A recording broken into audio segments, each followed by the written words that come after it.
Messieurs, dadam, on va parler de figurines que je convoite.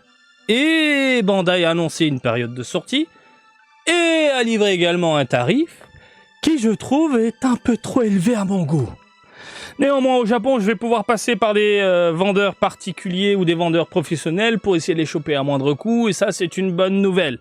On parle bien évidemment de Figuarts Zero, que je vous ai présenté il y a un petit moment lors d'un événement, un Tamashii Nation. Oui, tu as bien entendu. Et j'avais vu du mecha, et j'avais vu du Seiya, bien énervé, excitant. Il y a de quoi titiller le porte-monnaie, on est d'accord. On parle de Jig, on parle de Goldorak, UFO, Roboto, Grandaiza et de Sento Seiya. Seiya dans les parages avec son armure de malade.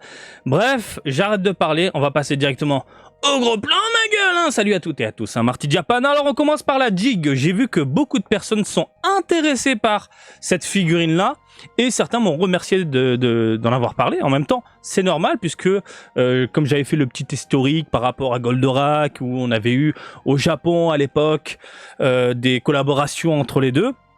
Voilà, pour ceux que ça intéresse, eh bien, ils vont nous sortir la Figuarts Zero touche métallique. Vous avez les vidéos sur la chaîne, hein. Vous avez tout sur la chaîne, je vous ai présenté. Donc voilà, vous avez ici le Jig, bien vénère. Et pour l'avoir vu de mes yeux, il est quand même extraordinaire. Voilà, regardez, vous pouvez mettre les deux côte à côte.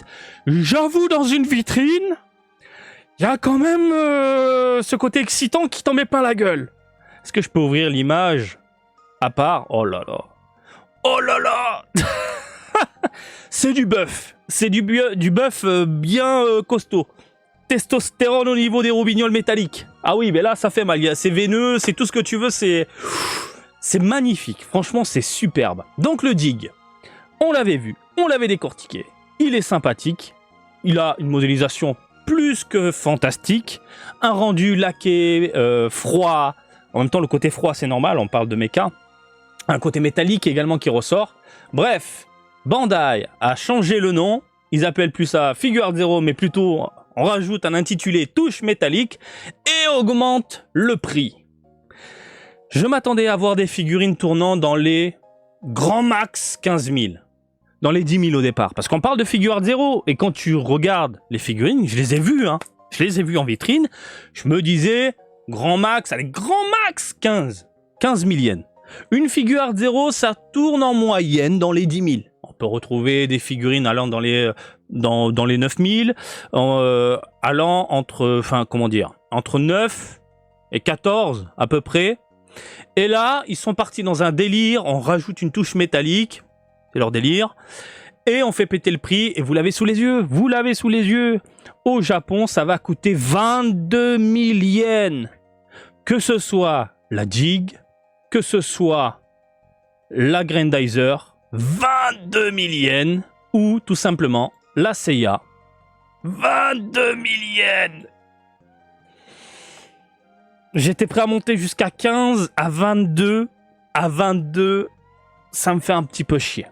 Mais comme je l'ai dit en début de vidéo, il y a des techniques pour les choper à bon prix au Japon. Bref, pour revenir sur la Jig, pour ceux que ça intéresse, ça sortira au Japon, je précise bien, en février 2025. Au Japon. Février 2025 pour la Jig, au prix de 22 000 yens. Ensuite, donc pour moi, c'est comme si je claquais 220 €. Encore une fois, je tiens à le rappeler, faites votre conversion. Au moment où vous regardez cette vidéo, peut-être dans un an, j'en sais rien. Regardez le taux de change du moment. Faites votre conversion de touriste. J'aime bien dire ça, conversion de touriste. Et là, vous avez votre prix en tant que touriste. Hein. Moi, en tant que résident, c'est comme si je claquais 220 balles. 220 balles, ça me fait mal au fion, tu vois. Ah. Ensuite, la Figuarts Zero, touche métallique de UFO Roboto Grandaiza, du Grandizer, du Goldorak. Pareil, alors ça coûtera 22 000 yens, comme je l'ai dit. Par contre, janvier 2025, au Japon. Par contre, je pensais qu'ils allaient rectifier le tir concernant une petite erreur qui peut déranger la rétine de certains. Voilà. Je pense que si tu es habitué au mecha, de ce mecha-là, de cette licence-là, tu ne peux pas louper cette erreur. Il est en train de tenir son Astéro H. Et regarde ses épaules. Bim, regarde. Il y a les lames. Ils auraient dû les virer. Et le truc, c'est que la petite communauté japonaise c'était un petit peu plein, et même sur place, je m'en souviens, en disant que il faut les virer. Faut pas que ce soit là. C'est normal. Il possède il tient la stéréo H. Donc ils auraient dû faire un rendu noir, simple, lisse, et non pas rajouter les espèces de lames sur ses épaules. Malheureusement, ça n'a pas été corrigé. Par contre, malgré ce défaut-là, je suis désolé, mais je vais craquer. Pas 22 000 yens, ça c'est sûr, mais elle finira à la maison. Parce que, encore une fois, que ça plaise ou non, ils ont vraiment boosté en termes de carrure le mecha. On a l'impression de voir limite un personnage ultra musclé. Alors que non, hein, c'est du robot. Hein. Mais là, il est vraiment buff. Elle a un design super buff. Et pour l'avoir vu de mes yeux, c'est monstrueux. Il est monstrueux. Alors, encore une fois, malgré cette erreur, elle finira à la maison. Pour moi, c'est une évidence. C'est une évidence. Comment il est magnifique. Oh là là. Et vous le savez, hein, si vous me suiviez, je suis extrêmement fan des corps démesurés, des muscles, des machins, le côté buff en fait, par rapport à un personnage ou une série que j'apprécie, j'adore. Et regardez la lame, elle est tellement laquée que limite on peut voir le reflet de tes yeux. Je vois mes jolis yeux là, magnifiques sur le reflet de la lame de l'Astéro H. Oui, tu peux. Mais vraiment, l'aspect métallique, il y a différentes textures, les couleurs et tout est bien maîtrisé. C'est juste cette putain d'erreur qui fait chier. Voilà, juste cette putain d'erreur. Mais bon, encore une fois, il est colossal, il fait mal. Tu mets le dig à côté. C'est un truc de malade mental. Bref, janvier 2025, qu'est-ce qu'on a encore ? On a droit à des images, un truc 3D ? Non, on n'a pas. Qu'est-ce qu'il y a spécifique ? 30 cm. D'accord, 30 cm environ. Hein. Et le dig, il nous annonce du 23. Mais attends, c'est quoi ces conneries ? Ah oui, parce qu'il faut rajouter D'accord, les lames et compagnie. Ok, ensuite, on a Seiya, avec l'armure du Sagittaire. Alors, lui, il faut savoir que moi, Senseiya, j'ai revendu toute ma collection. J'avais des mid-closs à l'époque, j'ai tout viré. Je m'étais dit, il faut me focus uniquement sur du Dragon Ball, parce que Dragon Ball, c'est la vie et c'est normal. Par contre, mon délire du moment, c'est que j'aimerais posséder une figurine des licences qui ont bercé mon enfance. Et cette figure Zero de Seiya me convient. Malgré son visage qui me dérange un petit peu. Il y a quelque chose qui me dérange au niveau de sa bouille. Je sais pas quoi vous dire, mais ça me fait un petit peu chier. Mais globalement, je la trouve hyper violente. J'aime beaucoup le rendu métallique. Putain, même là, la gueule, il y a quelque chose qui me... Je sais pas. Mais putain, le rendu métallique, le dynamisme, la pose, l'armure, le support, les flammes légèrement translucides, les détails sur l'armure. Putain, la tronche, il y a un truc qui me... Les yeux, peut-être ? Regardez, le décor défoncé, les pierres qui virevoltent. Maman, ouh. Ah ouais, 22 000 là. 22 000 ma gueule. 22 000. Alors au Japon, ça sortira en décembre 2024. D'accord ? Donc là, on a du décembre. Là, on a du janvier. Et là, on a du... J'ai oublié celui-là, février, je crois. Février. Décembre, janvier, février. Ok. Donc, il faut savoir que Premium Bandai propose les produits. Par contre, ces produits-là seront vendus chez d'autres revendeurs. Et ça, c'est une excellente nouvelle pour moi. Ou si vous venez au Japon. Si vous venez au Japon, vous n'êtes pas obligé, pendant cette période, décembre, janvier, février, vous n'êtes pas obligé de passer par le site Premium Bandai pour vous procurer ces joujoux-là. Et l'avantage que ce soit vendu chez des vendeurs professionnels, à part en dehors de Bandai, c'est qu'au Japon, il y a une guerre des prix. Une sacrée guerre des prix.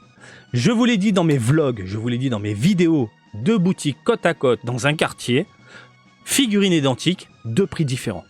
Toujours cette guerre des prix. Donc ce sera vendu en dessous des 22 000 yens. Et je vais vous montrer un truc, un exemple avec Ami qui, dès maintenant, pour les précommandes, casse déjà les prix. Je vais vous montrer ça. Alors Ami, hop, site connu de tous, de ce côté-là et de ce côté-là. Ils annoncent déjà une réduction de 15%. Voilà.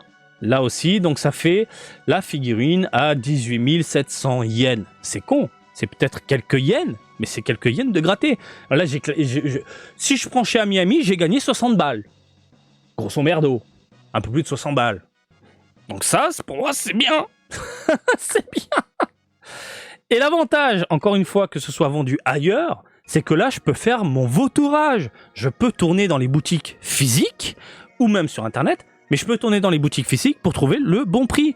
À la sortie de ce CIA, là, je vais vérifier Amazon, je vais vérifier les boutiques à Akihabara, pourquoi pas vous faire un vlog, tout simplement. Donc encore une fois, si vous venez au Japon en décembre, janvier, février, faites votre tour, essayez de choper le Dig, le Grandizer et le Seiya à bon prix. Voilà, c'est toujours bon de faire du vautourage. Cependant, moi ce que je vous conseille, c'est d'acheter directement en France via le site français de Tamashii-Nation si vous n'allez pas au Japon. Mon conseil, c'est de ne pas acheter via des vendeurs au Japon. Ça ne sert à rien. Parce qu'encore une fois, il existe un site officiel Tamashii-Nation en France. Et on va aller voir ça ensemble maintenant. Voilà, tac. Là, je suis sur le site officiel Tamashii-Nation français. Et vous avez les prix en euros. Et ça, c'est bon pour vous, c'est une bonne nouvelle. Vous avez les prix en euros, pas besoin de vous prendre la tête. Voilà, pour vous, ça sera 170 balles pour le Goldo, 160 € pour le Seiya. Pourquoi c'est moins cher? J'en sais rien. Alors que moi, c'est 22, 22, 22. 22 000, 22 000, 22 000. 220 balles pour toi, Marty. Ça fait mal. Et 170 balles le Dig. Par contre, la différence, elle est où? C'est au niveau des sorties. Le Dig sortira quand? Ah oui, voilà. Courant avril-mai 2025. C'est un petit peu plus loin, mais c'est quelques semaines d'attente. C'est pas non plus énormément d'attente.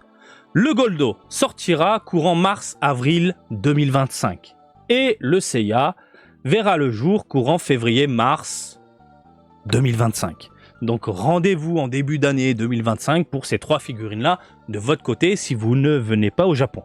Par contre, si vous avez prévu un voyage en fin d'année, préparez les billets. En plus, si le taux de change ne bouge pas et qu'il est toujours à 160, 170, vous allez gagner beaucoup d'euros. Pas un peu, beaucoup.